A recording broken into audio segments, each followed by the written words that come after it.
Well, good evening. Thank you so much for being here tonight. It is 5 o'clock, so we're going to go ahead and get started.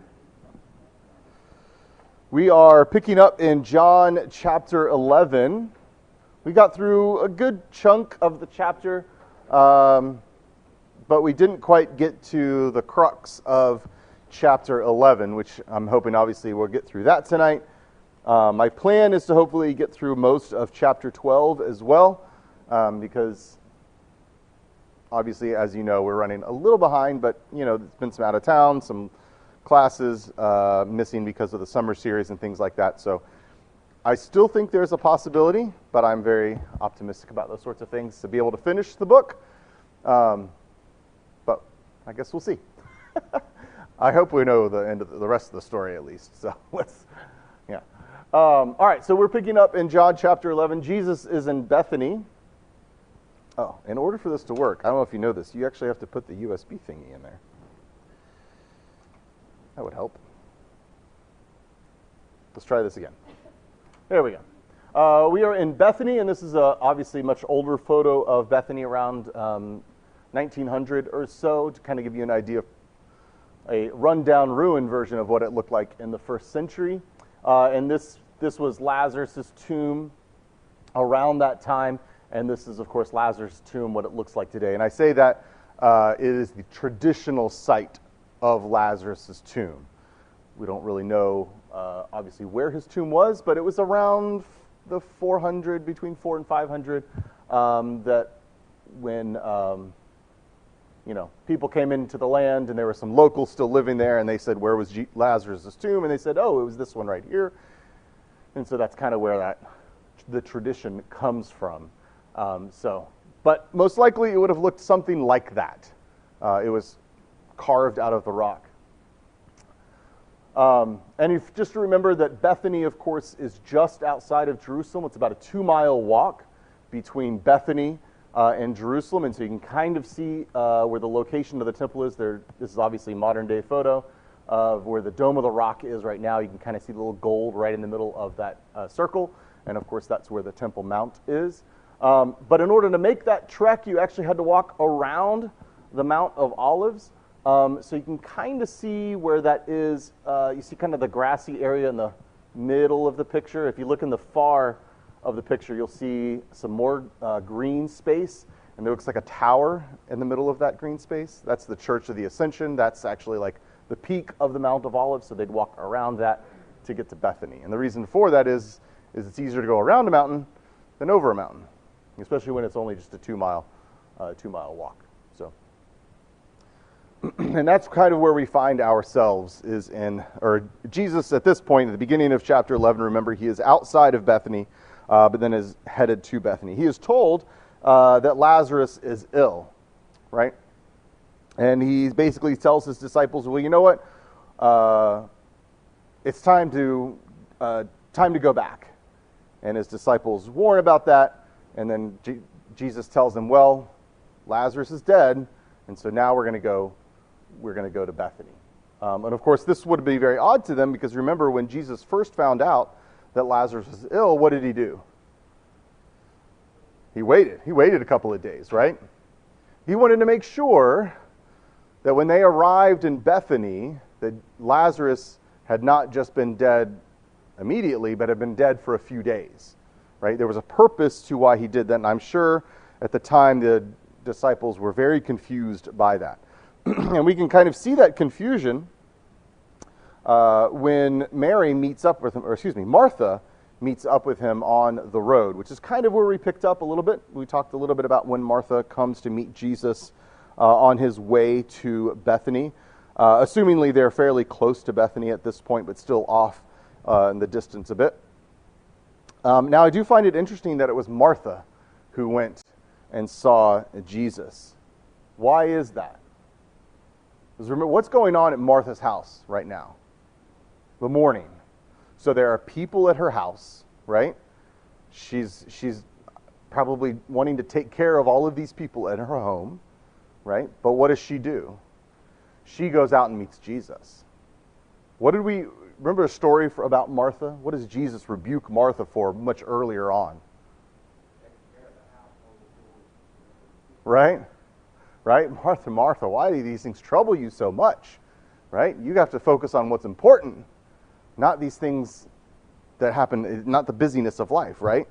And of course here I think that's a really neat and kind of underrated part of the story about how it's Martha who leaves all of that, who leaves the morning and goes to meet Jesus by herself because she understands, right? She learned that lesson, so to speak, right? She understands now where she needs to be, and that's with Jesus. And of course, what does she say to him? What's the first thing? Oh, if only you'd have been here. If only you had been here. We're going to hear that a couple other times, and we'll talk a little bit about that some more in just a moment. But what does Jesus say to her? What's his response? He'll rise again. And she says, yes, I know she'll rise again in the resurrection. And then Jesus has those famous words, right? In verse 25, Jesus said to her, I am the resurrection and the life. Whoever believes in me, though he die, yet shall he live. And everyone who lives and believes in me shall never die. Do you believe this? And she said to him, yes, Lord, I believe that you are the Christ, the Son of God, who is coming into the world. So, when Jesus says this, just a couple of things here that I wanted to note before we kind of dive really into this statement. The resurrection and the life. This is a question because death escapes no one. We are all bound for the exact same fate, right? My dad would always tell me, and I'm sure you've heard this, there are only two things guaranteed in life, taxes and death, right? My dad was a CPA, so I probably heard that more than most people. But really, that's true, that death comes to us all at some point. And even in the Old Testament, there were several times people asked that same question. Job had that question. If a man dies, will he live again? Right? Or in Hebrews 2:14, that though death, he might destroy the one who has power of death, that is the devil, right? That through that death, everyone sees that same fate. And the only way that Jesus could destroy that is through his own death. Right? Because he's the one that takes that away. He is the resurrection, and if you believe in him, you will see life, right? He is not only the source of life, but the source of the resurrection. Now, I kind of see this statement and that phrase, resurrection, in kind of two different ways. See, there's the physical meaning of that, right? When Jesus says, I am the resurrection and the life. In one way, he is meaning, I will raise Lazarus from the dead, right? You could also say, Jesus is pointing to his own resurrection, right? His own physical resurrection. And then Jesus is also pointing to the in-time resurrection, right? So there's these three different physical resurrections that Jesus could be referring to here. But of course, you also have to remember, Jesus is speaking. He's the Son of God. He is the Word incarnate. He is the creator of the world. So in a single statement, with a single word, he can mean as much as he wants to with that word, right? So this phrase is steeped in lots of different meaning. But there's also the spiritual aspect of this phrase, I am the resurrection and the life. In one way, for us, he gives new life to those who are in sin, right? If we accept him and we are baptized into his body, then we have been born again, right? Just like he talked to Nicodemus about, right? If you're going to be washed with the water and you're going to be born again, and you will have this new life, because he brings this dead body from this dead body of sin back to life through that, right? Obviously, his physical resurrection also saves us from this eternal torment. So there's another spiritual aspect to it, is the afterlife, right? We are saved from that death. And then, of course, the end-time resurrection, which, of course, leads to judgment and heaven. I don't want to talk too much about like the resurrection at the end, because obviously that's a fairly deep subject. We don't really have time to get into that today. If you want to learn more about that, I would recommend two things. 1 1 Corinthians chapter 15 says a lot about the resurrection and what that's going to look like. And then, of course, I would also invite you to look at other Gospels, to look at the post-resurrected Jesus, because that might answer some questions about what the resurrection is going to look like. Because, remember, he is the first fruits of the resurrection, right? His resurrection and Lazarus' resurrection are not the same. What's Lazarus' resurrection? Right, he's eventually going to die again. But Jesus was raised from the dead to never die again, right? Big difference between those two. But of course, obviously, Martha is not ready for all of that information, right? She is just, all Jesus can say right now is, I am the resurrection and the life, but meaning a lot more than what she probably picked up on. So any thoughts on that phrase?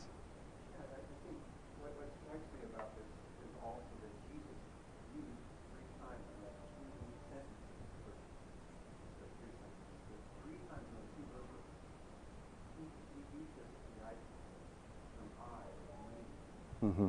What he's trying to do is, it seems to me, is point out to Martha and everybody else that people think that he's a great person. He can manipulate life, and he can manipulate food, and he can manipulate nature, and all this. And what Jesus is trying to say is, it's not just that I can manipulate. Right. I'm the source of all this. Yes. So it's like he's trying to realize. Right. Yeah. Mm-hmm. Exactly.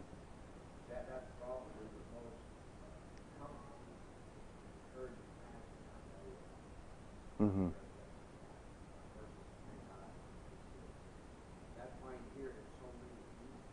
Yeah.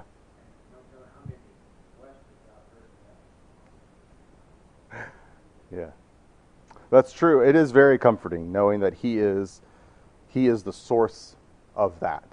And if we are a part of that, then we will be able to share in that with him. True.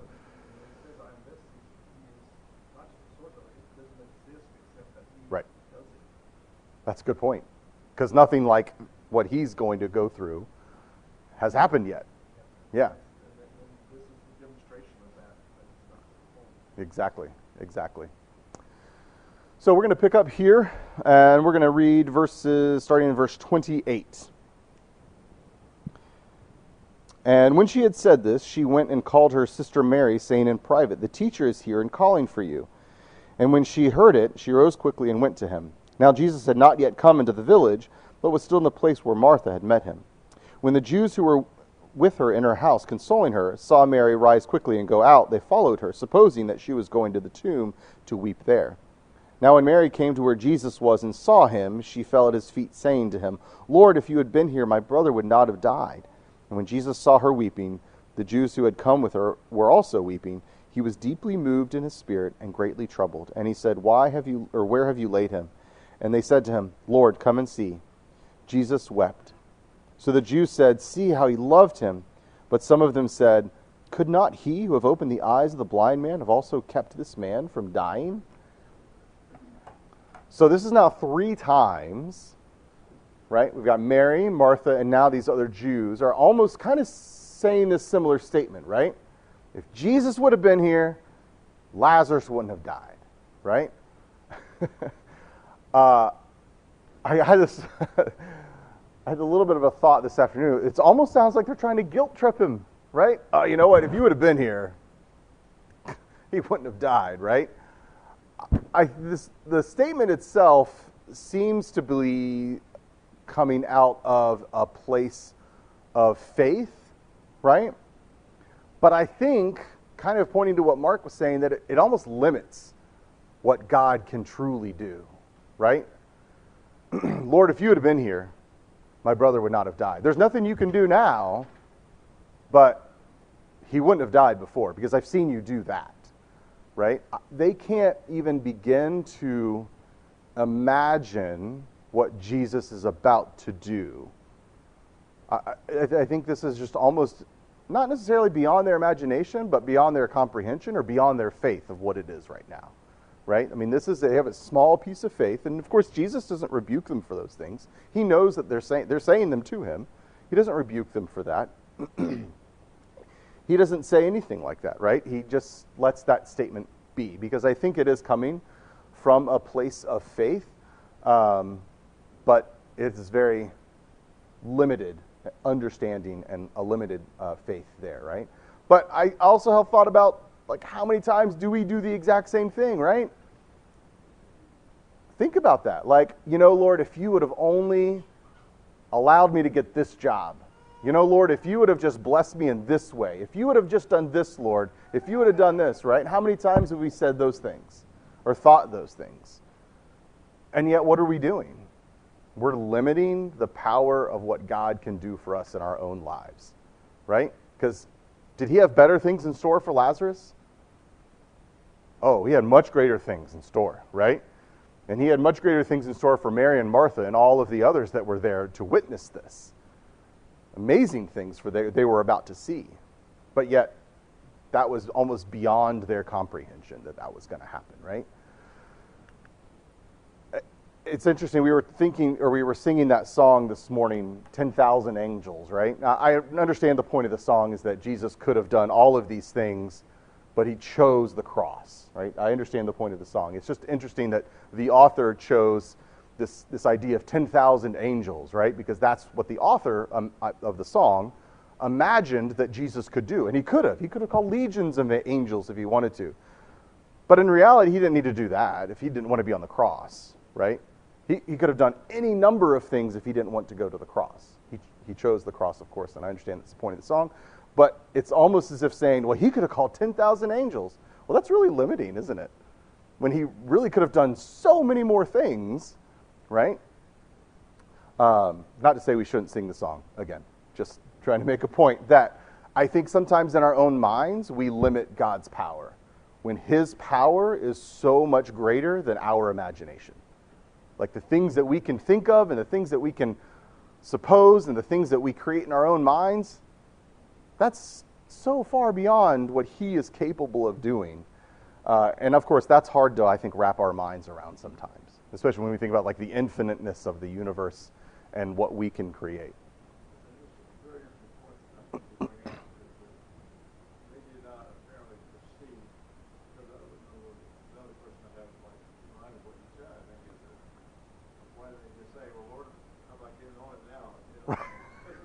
Right. Bring back, just say, he would do that. Mm-hmm. Think that way.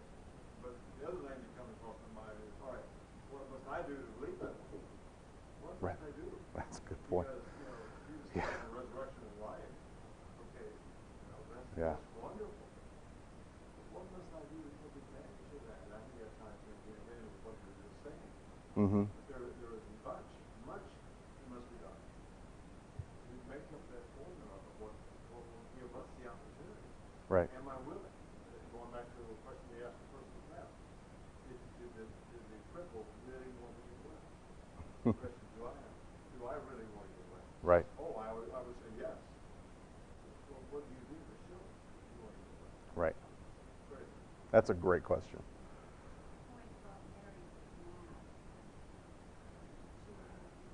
Mm-hmm.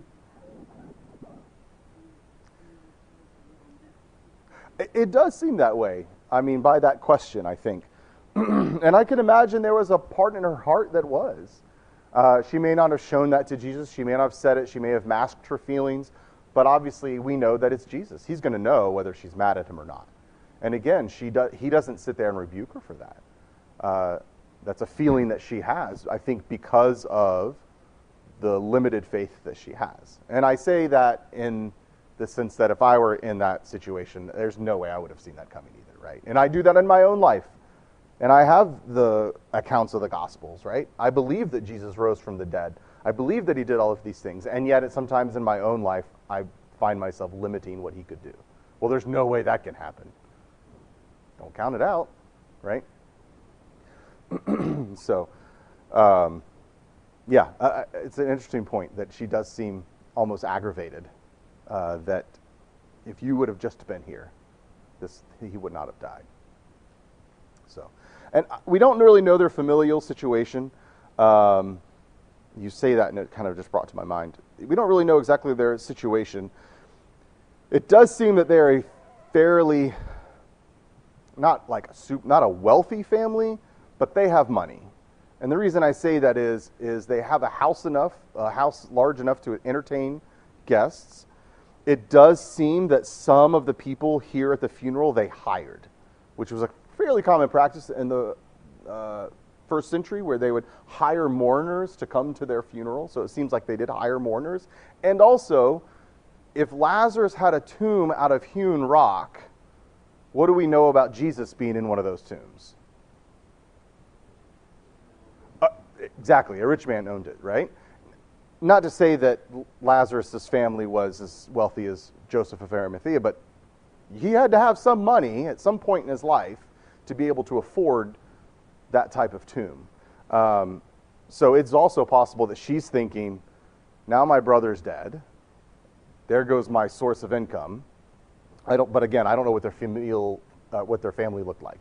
If there were other people that could take care of them, it doesn't really seem like there's anybody else for this family. So if it was just two women left, that could have spelled bad news for them too.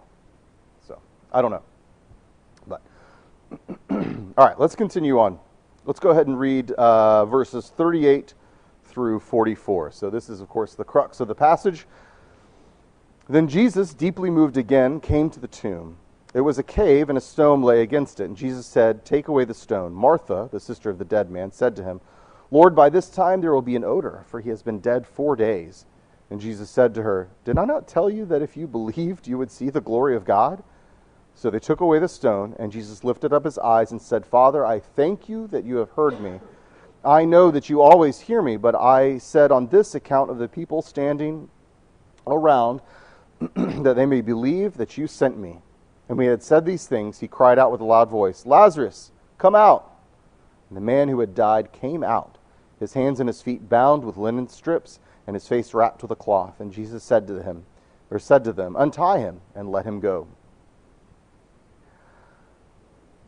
There's a lot just in these few verses, but I want to start from the very beginning.